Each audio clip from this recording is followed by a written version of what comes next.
Olá, ora cá estou eu mais uma vez para vos falar sobre a vida e a obra de um autor galardoado com o Prémio Nobel de Literatura. O meu nome é Sebastião Barata e hoje vou falar-vos de W.B. Yeats, que foi um poeta, dramaturgo e místico irlandês, nascido em Dublin em 1865 e falecido em Menton, na França, em 1939, que foi galardoado com o Prémio Nobel de Literatura de 1923. William Butler Yeats, muitas vezes apenas designado por W.B. Yeats, nasceu em Sandymount, Dublin, em 13 de junho de 1865. O seu pai, John Butler Yeats, estava a estudar Direito quando casou, mas abandonou rapidamente os estudos para se dedicar a uma carreira como pintor de retratos. A sua mãe, Susan Mary Pollexfen, provinha de uma família anglo-irlandesa do condado de Sligo. Pouco depois do nascimento de Yeats, os pais mudaram-se para Sligo para aí permanecerem com a sua família alargada, portanto, a família da mãe. Yeats sempre considerou este o seu lar de infância por excelência. Para permitir a John prosseguir a sua carreira artística, portanto, John, o pai do William, a família mudou-se depois para Londres. A sua mãe, com saudades de Sligo, entretinha os filhos com contos populares do seu condado de origem. Em 1877, William entrou para a escola Godolphin, onde estudou durante 4 anos. Ao que parece, ele não gostou muito da experiência e não se distinguiu particularmente entre os seus colegas dos estudos. Por razões financeiras, a família voltou de novo para Dublin, cerca de 1880. Em outubro de 1881, o Yeats continuou a sua formação académica, desta vez na Erasmus Smith High School de Dublin. O estúdio do seu pai era localizado ali mesmo muito perto da escola, e foi aí que Yeats começou a conviver com muitos artistas e escritores lá da cidade. Manteve-se na escola secundária até dezembro de 1883 e foi então nessa altura que ele começou a escrever poesia. Então, em 1885, os primeiros poemas de Yeats, assim como um ensaio designado por The Poetry of Sir Samuel Ferguson, foram publicados na Dublin University Review e de 1884 até 1886 ele frequentou a Metropolitan School of Art, que hoje é designada como National College of Art and Design, que se situava na altura na Kildare Street, em Dublin. As primeiras tendências poéticas de Yeats inspiraram-se nos mitos e no folclore irlandês, bem como na prosódia e coloratura dos versos pré-rafaelistas. São canções líricas que versam o amor, além de temas esotéricos e místicos. O primeiro poema com alguma importância de Yeats foi o The Isle of Statues, em português, a Ilha das Estátuas, que era uma obra de cariz fantástico. Depois de ter saído no número de lá da Dublin University Review, esse poema nunca mais voltou a ser publicado. Então, o seu primeiro livro publicado foi o panfleto Mosada, a Dramatic Poem, que em português seria Mosada, um poema dramático, que foi editado em 1886 e que já tinha aparecido também lá na revista. Essa edição, impressão em livro, teve 100 cópias que foram pagas pelo próprio pai do Yeats. Seguiu-se The Wandering of Oisin and Other Poems, que em português seria As Viagens de Oisin e Outros Poemas, que saiu em 1889. Este longo título, da mais antiga obra do Yeats, que ele não renegou quando depois, enfim, atingiu a maioridade, baseava-se em poemas do ciclo feniano. Ora, feniano que vem de Fionn, que era um herói mitológico do século III, da mitologia irlandesa. Este poema, que levou 2 anos a ser completado, é ainda marcado pelo estilo do Ferguson e dos pré-rafaelistas. Portanto, eles chamam-se pré-rafaelistas porque defendiam a literatura e a poesia de pré Rafael. Portanto, o Rafael foi um pintor que veio, portanto, a criar, digamos, o Renascimento e a acabar com a Idade Média. Portanto, ele defendia esta ideia pré-rafaelista. Ao mesmo tempo, este poema inaugurava um dos temas mais presentes na obra do Yeats, que era o apelo de uma vida de contemplação versus o apelo de uma vida de ação. Depois então das peregrinações do Oisin, o Yeats não voltou mais a escrever assim poemas longos, heróicos.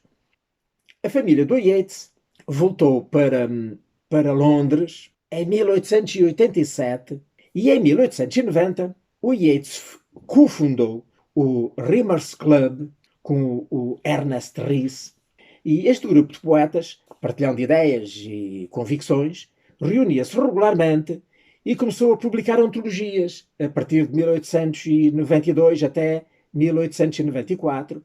Entre outras coletâneas iniciais do Yeats, podemos citar The Celtic Twilight, em português o Crepúsculo Celta, de 1893, Poemas, de 1895, The Secret Rose, que em português tenho aqui traduzido, mas com um nome um bocadinho diferente, que é aqui, é este, Onde Nada Existe.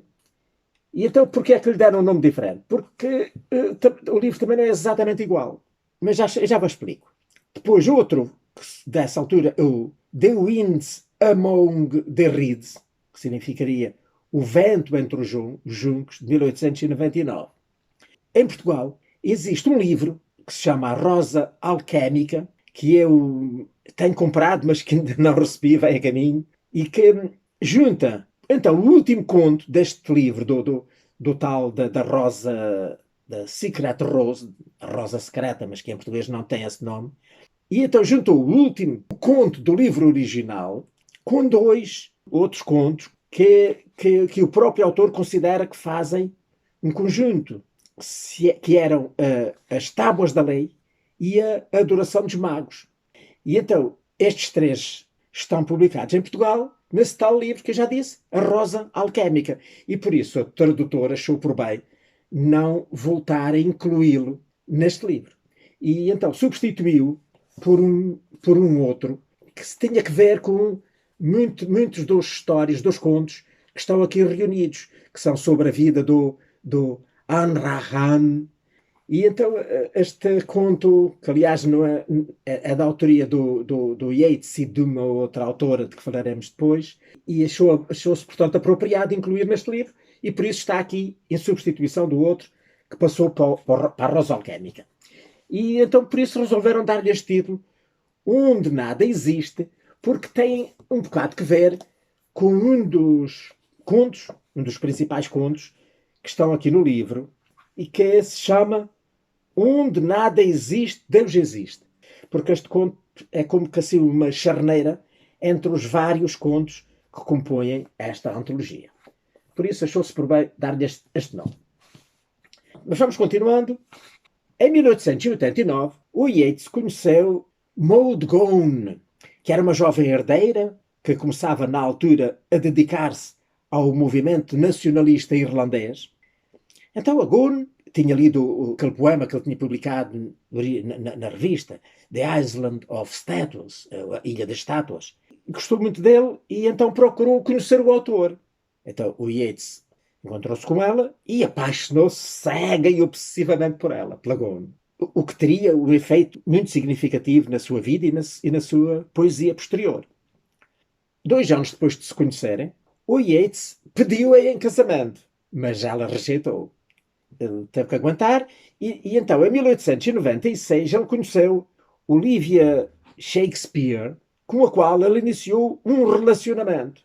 Mas aquilo não durou muito, menos de um ano depois separaram-se.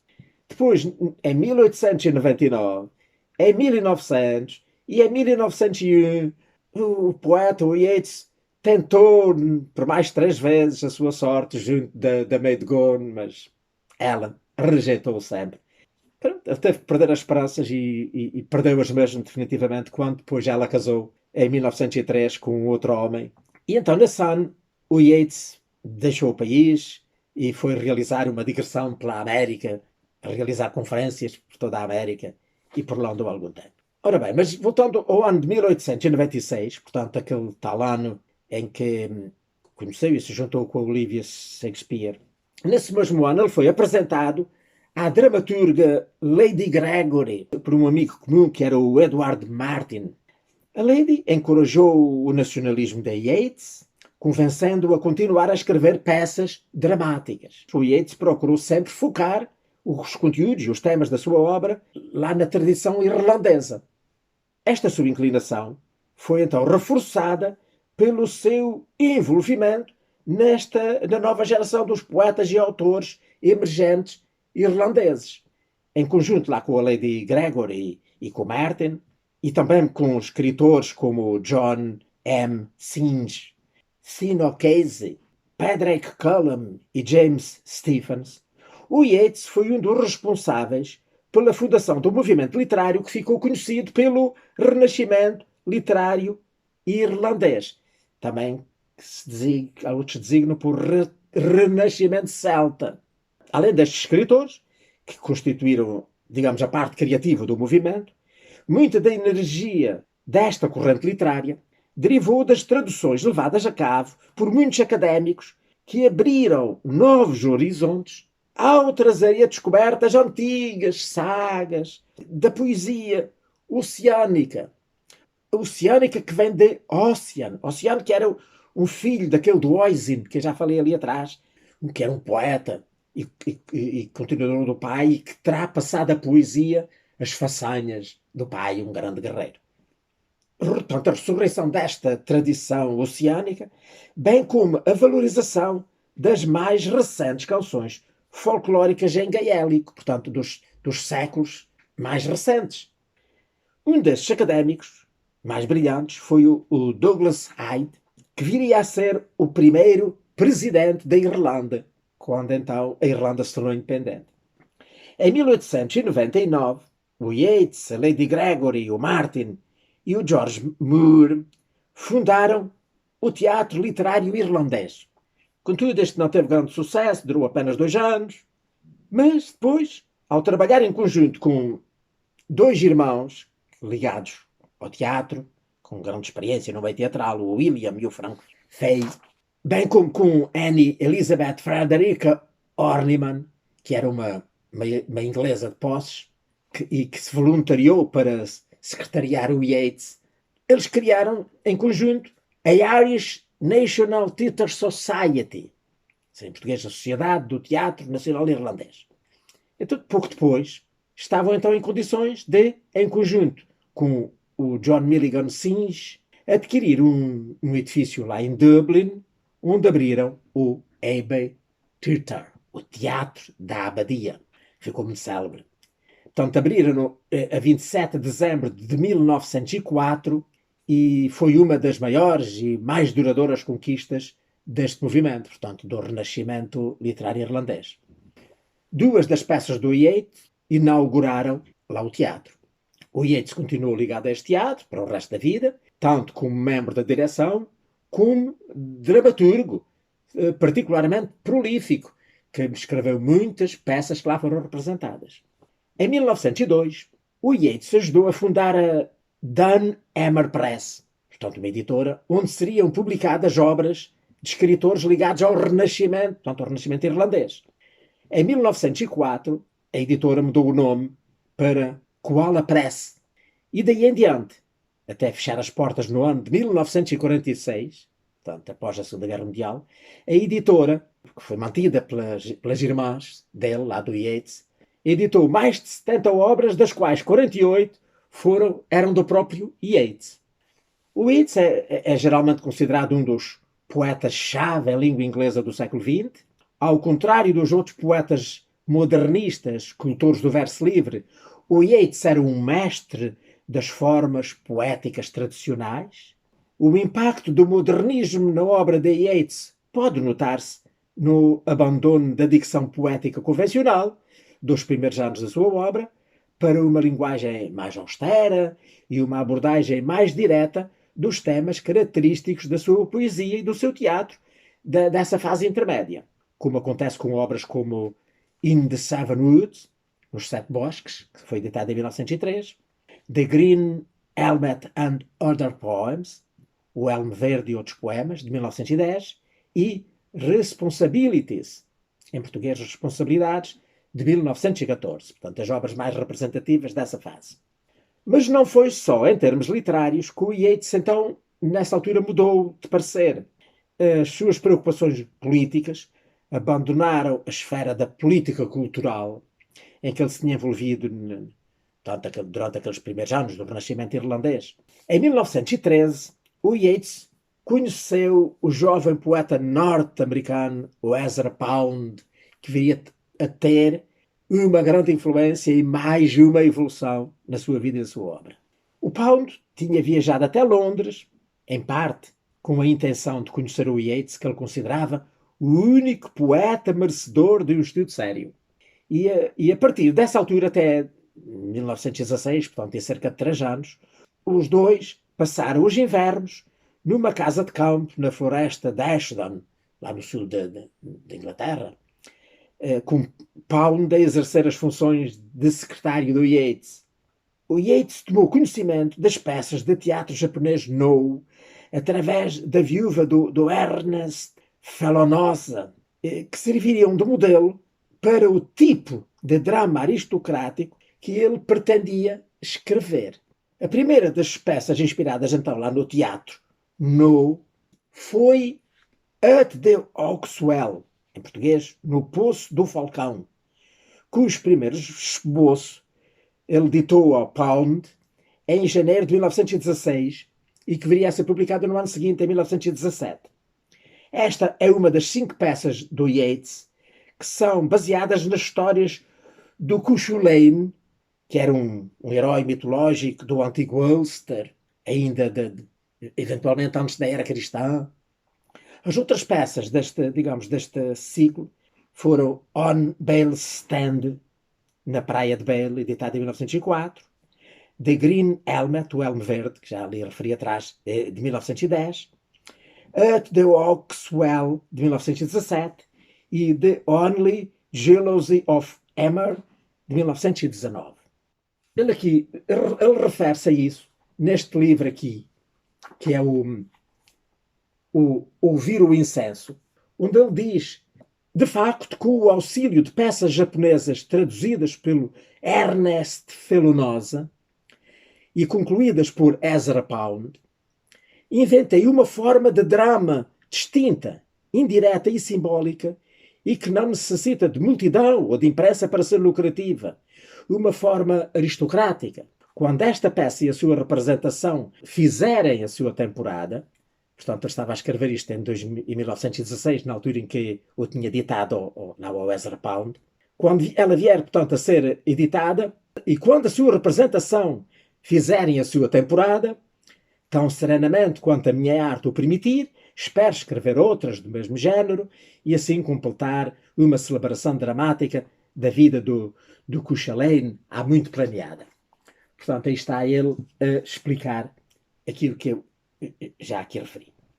Ora, então o Yeats teve, ao longo de toda a sua vida, um interesse enorme pelo misticismo e pela espiritualidade, como já se deu um bocado a entender.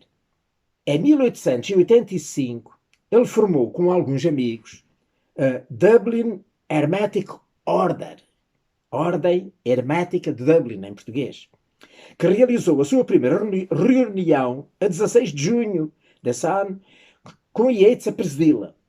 Depois, no ano de 1900, ele tornou-se dirigente da Ordem Hermética da Aurora Dourada, da qual ele já fazia parte desde o ano de 1890. Ora, o poeta, portanto Yeats, passou o verão de 1917 com Maud Gonne. Então, desta vez, o Yeats pediu em casamento a filha lá da Maud, que se chamava Isolde, mas recebeu a mesma beca da filha que já tinha recebido da mãe. Então, talvez um bocado desiludido, não é? Em setembro, logo a seguir, ele pediu a mão de George Idlees e teve melhor sorte com esta, casando-se rapidamente a 20 de outubro desse ano.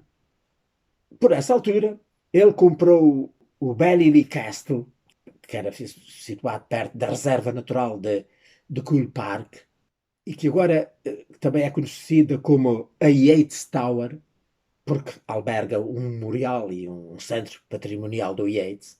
E foi nessa fortificação que passou a viver, aliás, a passar a maior parte das épocas estivais com a sua família até próximo da sua morte. Bem, ele depois de então se casar lá com a George Idleys, ele mostrou interesse por uma forma de escrita automática que desenvolveu com ela, porque ela mostrou, logo a seguir ao casamento, começou a mostrar que tinha capacidades mediúnicas. E isso está muito refletido aqui neste livro, que é uma visão. Ele já tinha, como já vimos, inclinações bastante místicas. E ao casar-se com esta mulher, que, por vistos, era igual, e também influenciado pela religião hindu que ele começou a estudar, e pelas, já vimos, as tais crenças teosóficas e ocultistas, a sua poesia, a partir daí, começou a sofrer bastante as influências destas doutrinas. E isso levou muitos críticos a atacá-lo, achando que ele deixou de ter credibilidade, passou a ser um esotérico. Bem, contudo, é inegável que o Yeats escreveu a maior parte da sua mais duradoura poesia nesta última fase da vida.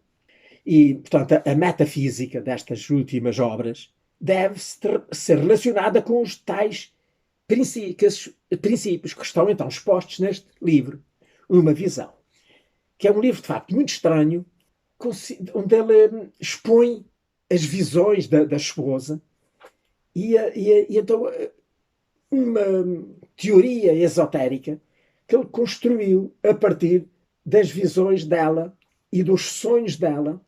E houve uma quantidade de cadernos que ele colecionou com os ditados da esposa. E ele passava épocas acordado com ela a sonhar e a falar, e ele a tomar notas e criou mais uma quantidade de cadernos com as notas. E depois, então, mais tarde, veio a trabalhar esses cadernos e a construir com isso este livro, Uma Visão, onde ele então estrutura essa teoria, e está para aqui muito cheio, até inclusive de quadros e de enfim, desenhos, inclusive assim, autêntica geometria, onde ele estrutura esta teoria, estas visões. Aliás, ele diz assim aqui, logo no início, na introdução, diz: numa tarde de 24 de outubro de 1917, ou seja, 4 dias depois do meu casamento, a minha mulher surpreendeu-me ao fazer uma tentativa de escrita automática. O que lhe saiu das mãos, em frases desconexas de uma caligrafia quase ilegível, era tão promissor, às vezes tão profundo, que a convencia a consagrar todos os dias 1 ou 2 horas ao escritor desconhecido, e após uma meia dúzia dessas horas, ofereci-me para gastar o resto da minha vida a explicar e a conjugar entre si estas frases soltas. Nos seus últimos poemas e peças teatrais, o Yeats, portanto, abandonou os tais temas políticos, não é? E começou a inspirar o seu universo pessoal, inspirar-se no seu universo pessoal, incluindo os filhos e então a experiência de envelhecimento.